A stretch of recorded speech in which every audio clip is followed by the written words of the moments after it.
নিজের সবটুকু যার জন্য ত্যাগ করছে, সেও কিন্তু একদিন বলবেই, কেন করেছিলে? আমি কি করতে বলেছিলাম? সমস্ত সমস্যায় তার পাশে থাকার পরেও একদিন শুনতে হবে, আমার সমস্যা আমি মিটিয়ে নিতে পারতাম, তুমি না থাকলেও চলতো। তার সমস্ত হারিয়ে যাওয়া সম্পর্ককে চেষ্টা করে তার কাছে ফিরিয়ে দেওয়ার পরেও আচমকা সে বলবে আপনি নাকি তাকে একা করে দিতে চান। একটা দিন নিজের মতো চাইলেও ব্যস্ততার অজুহাতে সে দাঁড়াবে প্রাচীরের মতো।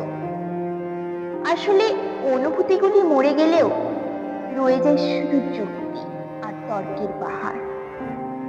তখন কথার পিঠে কথা বসে, কে ভুল কে ঠিক তার লড়াই চলে, কারণ সেই বিশেষ অনুভূতিগুলি তখন মৃত।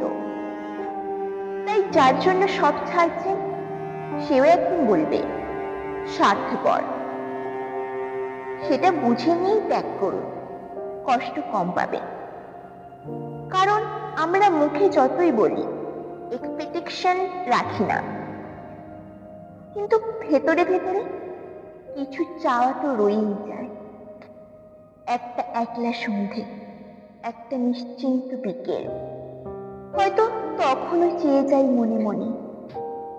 তাই তো আঘাতগুলো আঘাত হয়ে আসে, আর আমরা আবার নতুন করে ভেঙে পড়ি। তাই তো মনকে বারংবার বলি চল জটিল হয়ে যায়, কিন্তু অবাধ্য মন তবুও আশা করতে ছাড়ে না।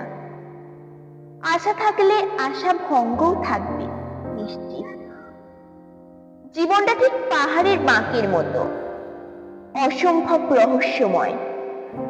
আর যেটাকে নির্ভেজাল ভালোবাসা বলে মনে হচ্ছে, কাল সেটাকে শুধুই মনে হবে বোঝাপড়া।